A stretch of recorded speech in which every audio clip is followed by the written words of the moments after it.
Jadi seperti juga Abang udah bilang bahwa kita di sini semata-mata berdasarkan analisa akademis, karena kita sebagai seorang akademis, apalagi saya kan dokter hukum. Lalu yang kedua, kita tidak berusaha masuk substansi untuk memfitnah orang. Dan yang ketiga, room ini hanya untuk private yang memang gabung. Jadi tolong dicatat nanti yang gabung siapa saja. Agar tidak jadi bias, jadi bias. Sehingga orang sebelah itu kayak kepanasan. Bayangkan aja, saya seorang advokat, dibilang di luarnya dia itu adalah alpokat, kan lucu. Nah itu maksud saya itu. Penghinaan betul ini. Dan saya malah berencana sama tim hukum saya, memang dia tidak sebut nama, tapi itu menyangkut profesi saya sebagai advokat. Itu tidak tutup kemungkinan pelecehan kepada profesi saya. Betul. Dan itu bukannya delik aduan, tapi itu adalah delik umum. Siapapun yang merasa berprofesi sebagai seorang advokat, dengan ada statement yang dikeluarkan oleh kuasa hukum dari pihak sebelah itu jelas menyakiti hati nurani. Saya mendapatkan profesi advokat itu berdarah-darah.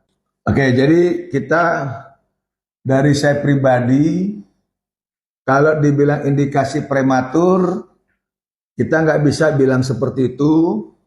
Terbukti hari ini sudah jadi terdakwa. Bukan lagi tersangka, bahkan sudah jadi terdakwa. Nah, kalau kita berangkat di awal, yang menarik itu kan adanya tindak pidana pencucian uang, yang menurut saya yang menarik. Kalau terkait pasal KUHP yaitu pemerasan 368, itu kan harus betul-betul dibuktikan bagaimana cara seseorang itu melakukan satu tindakan pemerasan itu dengan adanya kekerasan. Ya, karena kita tahu kalau pasal 368 itu pemerasan dengan kekerasan sehingga orang itu tidak bisa berdaya dan memang memaksa orang mau tidak mau menyerahkan apa yang diminta. Dan kalau kita rujuk di pasal 368 itu kan ancamannya 9 tahun. Jadi otomatis wajib ditahan. Kalau kita bicara 368 ya. Namun di sisi lain ditambah perberat yaitu di junto TPPU, tindak pidana pencucian uang. Nah itu kalau kita bicara di pihak kepolisian, sehingga dalam hal berjalan di pihak polisi setelah menetapkan 2 orang tersangka baik Nikita maupun Mail, kalau kita flashback sedikit, itu kan agak kesulitan. Ya, dari 20 hari masa penahanan dari kepolisian, masuk 40 hari, tambahan 30, dan the last minute 2 Juni kemarin perpanjangan lagi 30. Tapi seketika jadi P21 kan gitu runtutannya. Betul ya? Betul ya? Nah, jadi berangkat dari situ setelah P21 maka posisi Nikita sudah menjadi tahanan pihak kejaksaan. Sudah dipindah di rutan Pondok Bambu. Nah, kembali lagi tadi pertanyaan dibilang prematur, di situ saya kurang sepakat karena unsur yang di awal dipasang adalah pasal 368. Ditambah pencemaran, ditambah TPPU, makanya Nikita ditahan. Nah, seiring waktu bergulir, ternyata menetapkan seorang tersangka dengan cara yang melawan hukum, itu kan jadi mempersulit atau nanti akan membuat masalah sendiri pada saat pembuktian di persidangan. Yang kita tahu sendiri selama ini bahwa yang dipakai menaikkan status Nikita menjadi tersangka adanya rekaman kan. Jadi kalau kita bisa baca narasi di TPPU itu kan tindak pidana mencuci uang itu kan untuk menyembunyikan atau menyamarkan asal usul harta. Nah, asal usul harta itu kan jelas didapatkan adanya pemberian dari pihak pelapor, betul enggak? Betul. Betul enggak?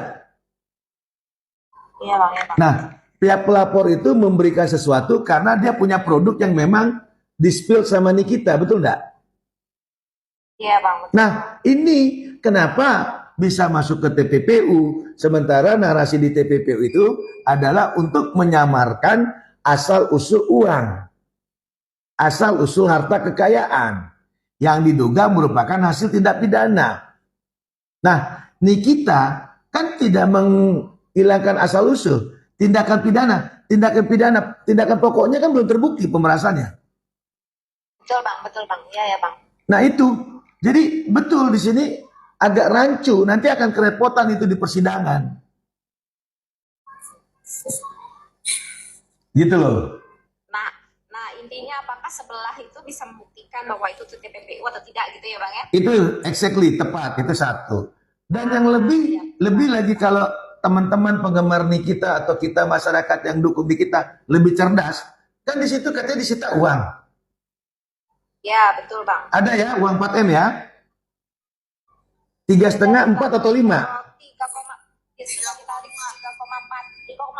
3,4 M. Nah, pertanyaan berikutnya, nanti dibuka itu sama Fami, dibongkar itu semua. 3,4 ini disita.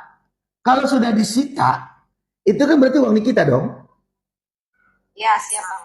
Nah, artinya kalau itu jadi bahan barger, yaitu RJ, Restoratif Justice, kan berarti ini kita udah keluar dong dari dulu. Harusnya bang. Kan nilai kerugian si orang sebelah 4M. Betul ya? Dan bisa nggak kita berpikir bahwa itu 3,4 M itu sudah disita kan? Jadi Itu lagi bisa dicuci gitu bang? Ya nggak bisa. Makanya tadi saya bilang kan, ini kan tadi pertanyaannya tentang tindak pidana pencucian uang. Berartinya uang disamarkan dong. Betul nggak?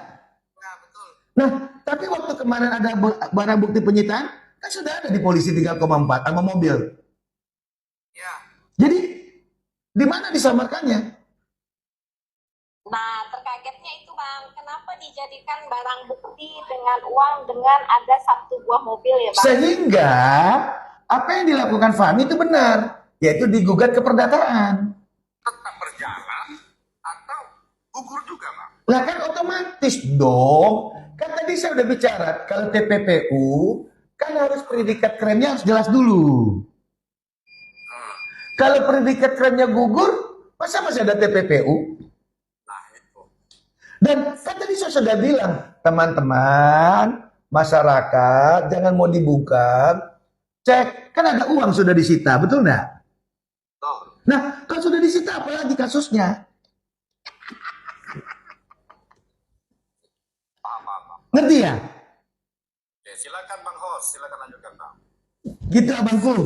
Nah, jadi kalau saya persempit aja, kalau Perma 1 tahun 56, apabila dianggap ada irisan terkait subjek dan objek, baik pidana dan perdata, wajib hukumnya yang pidana ditunda, wajib.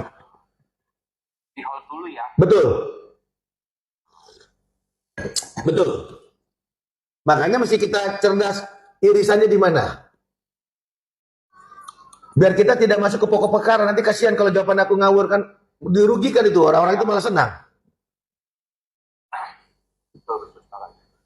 Ada lagi? Ya itu aja sih saya ingin bertanya, soalnya tahu saya sih memang begitu, harus di hold dulu seperti Cocok. Alhamdulillah, Cocok. dan subjek itu sama kan begitu. Cocok. Nah, saya berpikir itu kan karena waktu itu Bang Fahmi mendaftar gugatan yang melakukan prestasi tersebut, alasannya kan kita pengen tahu kedudukan alasan 4M itu gua seperti apa kan. Cocok. Nah, makanya saya kaitkanlah dengan masalah pidananya. Iya. Kalau Perma 1 tahun 56 tuh, ya Perma 1 tahun 56 tuh harus ditunda dulu memang. Iya. Ini saya bingungnya,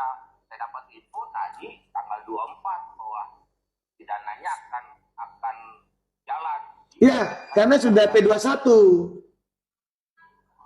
Sudah P21. Jadi harusnya pada saat kita ditetapkan tersangka, ini makanya nggak enak lagi saya ngomong dengan segala rasa hormat ya. Harusnya pada saat penetapan tersangka itu masukin gugatan atau pra peradilan. Karena ini sudah P21, sudah ada agenda persidangan ya, makanya tanggal 24 sidang. Tapi itu lebih seru nanti. Seru nanti dia. Iya, karena dia kan tidak ada pendamping, dia sendiri. Buka semua ya bang. Pasti kan, Buka semua deh ya. pasti kan kita tadi bilang, uang dari mana, uang siapa saja, uangmu pribadi, dari mana banknya dihadirkan atau tidak. Lalu kenapa TPPU Pak Polisi, nanti kan gituin. Mana ahlinya, oh seram itu, seram. Ya, semoga aja kita nih ngomong menggebu-gebu nih. Mudah-mudahan pengacara nih kita menggebu-gebu juga kayak kita.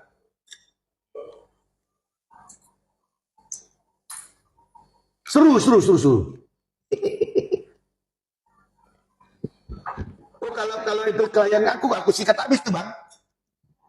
Seandainya gini lah, kalau seandainya pidananya tanggal 24 jalan, apakah bukti gugatan itu bisa dilampirkan di pidana tersebut?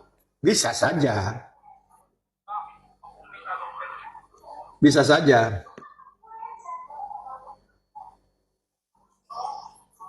Gitu loh. Oke, ada lagi?